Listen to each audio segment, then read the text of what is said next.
Did you know that the eastern wild turkey can survive like 30 or more days without actual food? And that's why they do so well surviving in the northeastern climate. Like in the dead of winter, when there's like 2 feet or more snow, below freezing temps for weeks on end, the eastern wild turkey can survive that extreme climate. That's because they rely on, and they're surviving on, their fat reserves that they've got in their bodies, similar to the black bear, deer, moose, a lot of your mammals that live in the northern climates, and that where the winters are extreme, they all survive very well. They can all go many, many days without food. Even white-tailed deer can go upwards of a month without food and survive because of the reserves that their bodies store.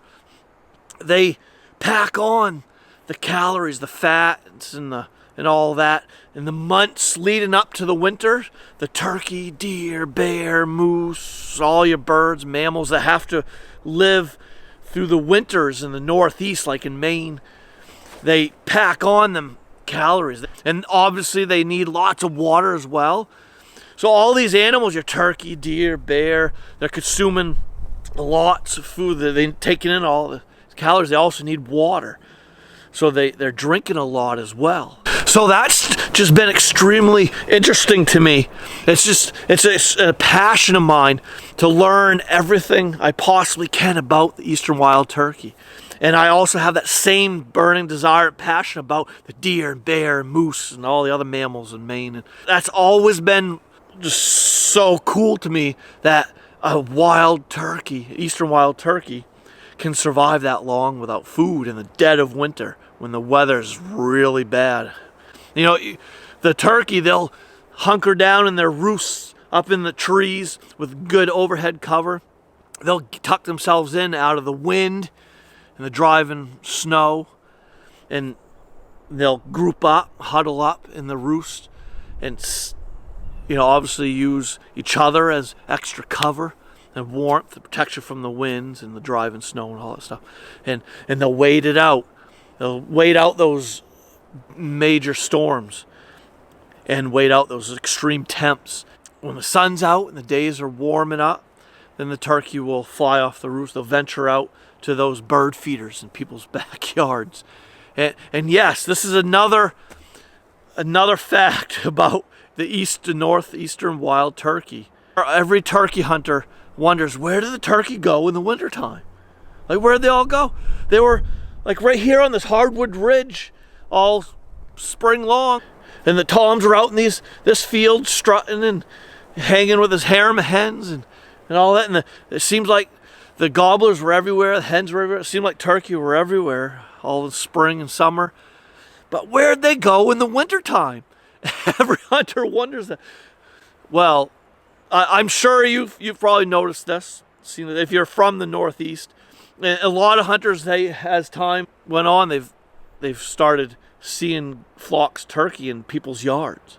The gobbler flock and the hen flock would be there under people's bird feeders. The eastern wild turkey do very well survive in the winters in the Northeast by relying on bird seed and seed that people put out to feed the birds all winter long. And so do deer. Deer love that seed and all that bird food that people put out as well. So the deer and turkey, they're feeding in people's backyards under these feeders. And when the weather gets extreme, very, very cold, below freezing temps, driving snow and winds, those turkey will hunker down in their roosts and wait out the storm, and they can go weeks without food. But when the winter days warm up and the sun's out, they'll fly down out of the roosts, out of that cover, that protection, and they'll fly down and they'll gravitate to those bird feeders in those people's yards. And I've noticed that here in Maine, that all winter long, the flocks of turkeys are always congregated in people's yards where they're feeding the birds. People are putting out corn and sunflower seeds, a mixture of peanut, sunflower seed, and other seeds, a whole mixture of seeds and stuff, and putting that out for the birds. Naturally, the turkey and the deer are consuming that as well, and that's allowing them to make it through the extreme climate of the extreme winter climate. Smash that like button for me, could you? If you're not subscribed to Spikes and Gills yet, could you go ahead and subscribe now? And click the notification bell so you'll be notified of all future uploads. I greatly appreciate the support and follow. Please leave some comments too below. Love to hear from you, hear what you have to say about your turkey hunting experiences and things like that. And maybe you know some awesome facts that I may already know, but maybe you have some cool things that you know about eastern wild turkey, things you've learned along the way that you want to share in the comments for everyone. Obviously, my viewers, they're reading the comments. I'm not the only one reading the comments, but other viewers watch this video. They're scrolling through comments, reading comments. So you got to imagine that in the wintertime when there's 2 feet of snow for over a month straight, and upwards of 2 months in the winter, and the weather extremely cold, that it's extremely difficult for birds to find food, especially the eastern wild turkey, and extremely difficult for deer and moose, bear, and all other animals that are roaming around in the wintertime to find food. It's very difficult for animals and birds to find food in the winter months, period. It's a known fact. Everyone should know that. That's common sense knowledge. But the eastern wild turkey, they're survivors, man. They are an extreme tough bird. They are very, very tough. They're even tough to kill with bow and shotgun. I mean, when you shoot one with a shotgun in the head, it doesn't even kill them. They're still blinking and flapping around trying to get away. You shoot them with an arrow, they'll run, and especially if the arrow's high or too low, the turkey won't even die having been shot with a broadhead tipped arrow. That eastern wild turkey, extremely tough, resilient birds, and they're survivors, man. And so you got to figure they'll find food if absolutely necessary. They'll go to those south-facing slopes and ridges with the sun driving into the forest in those areas.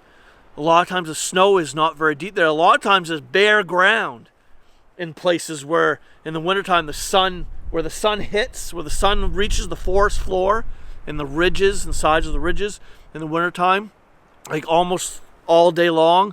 A lot of times there'll be no snow, a couple inches or no snow at all there, where there could be 2 feet of snow elsewhere where the sun isn't beating down into the forest floor. The turkey can find some food. There'll be some grasses grow. Clearly, if the sun can hit the forest floor and it's melting that area, it's melting the snow and ice that had been there, there's going to be some bits of moisture. A lot of times too, you get some winter rains.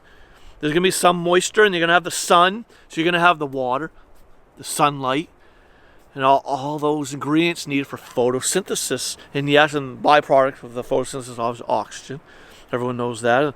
So you have the carbon dioxide, the sunlight, and the moisture drawn up from the ground and water. All those ingredients combine to help the grasses and other plants to photosynthesize. And so grass can grow in the wintertime on those south-facing slopes, in those areas where the sun is hitting down all day long, melting away that snow and ice, allowing some vegetation, some herbaceous vegetation, grasses and things to grow, and providing food for the eastern wild turkey and other animals. And there may be some seeds and things on the ground, and there may be some little green, all the little green shoots, like partridge berry leaves, the mosses, and the fern fronds, and little different species of grasses. And then obviously there could be some acorns. On those south-facing hardwood ridges, you have your nuts exposed. So the eastern wild turkey can find acorns in the wintertime too, but go into those certain areas where the snow isn't deep. They can dig, the turkey can peck and dig down through a foot of snow to get to food, just like the deer do. The deer can smell acorns through a foot or more of snow. And your animals, like your eastern wild turkey and your deer, they'll dig through the snow to get to acorns buried under that snow on the hardwood ridges and on the oak ridges. So the eastern wild turkey can, in some cases, find some acorns, beech nuts, and some grasses that are still able to photosynthesize in the wintertime because of those south-facing slopes where the snow doesn't stay long and it's melted by that force of the sun, the heat of the sun. And then you could have those warm winter days that get in the 30s, above freezing slightly, and then that sun hitting down, driving down, helping to melt that ice and snow and create some moisture, helping some herbaceous vegetation to grow in those certain areas. The eastern wild turkey are built to survive the extremes of the winter of the climate in the Northeast in the wintertime, and they're built to survive just all year round. They're an extreme resilient, tough bird that they'll continue going on and on. They're going to be around forever. There are 3 key ways that the eastern wild turkey can go about getting food and finding food in the wintertime. They can go to hardwood oak ridges and hills where there are acorns and where there may be beech nuts, things like that.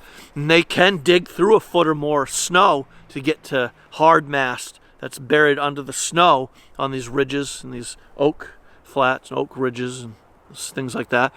And also, the eastern wild turkey, they'll seek out those south-facing slopes and those clearings and openings in the forest where the sun hits the forest floor the majority, probably 80-90% of the day, helping to melt down that snow and ice. And there could be like barely an inch or 2 of snow in those areas, and a foot or more, or 2 feet of snow everywhere else in the forest. But on those south-facing slopes and the south-facing parts of the forest where the sun is able to hit the forest floor, melting that snow and ice, creating some moisture and certain amounts of water to seep into the ground.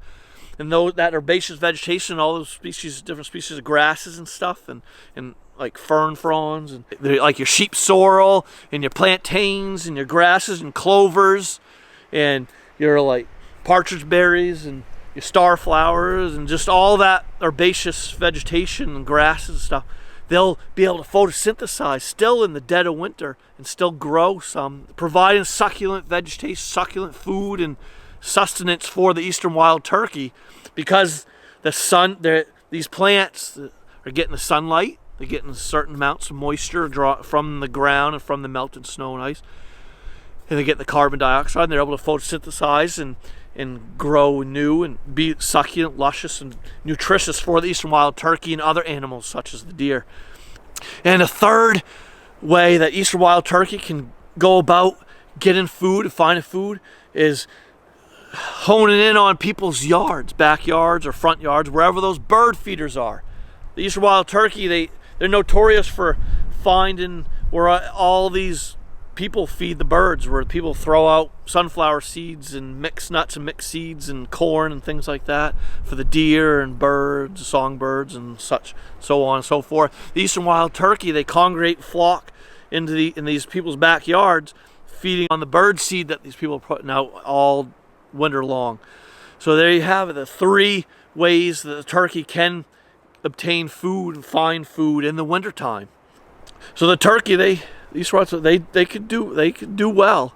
But like I mentioned earlier, the important fact that I opened up with, that the eastern wild turkey can go upwards of 30 or more days without food because of the fat reserves that they store in their body before the winter months. They can survive. They're able to consume the calories, intake calories and nutrients and stuff that they need from those fat reserves, and they can take that in. It's drawn into their bloodstream to support their growth, their survival, so they don't starve to death.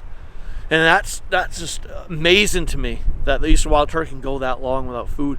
So then you have the turkey making it through a brutal winter. This winter in Maine was actually one of the coldest that I can remember in many years, and at least in the last 3 or 4 years. This is like one of the coldest winters we've had, and we've had the most snow.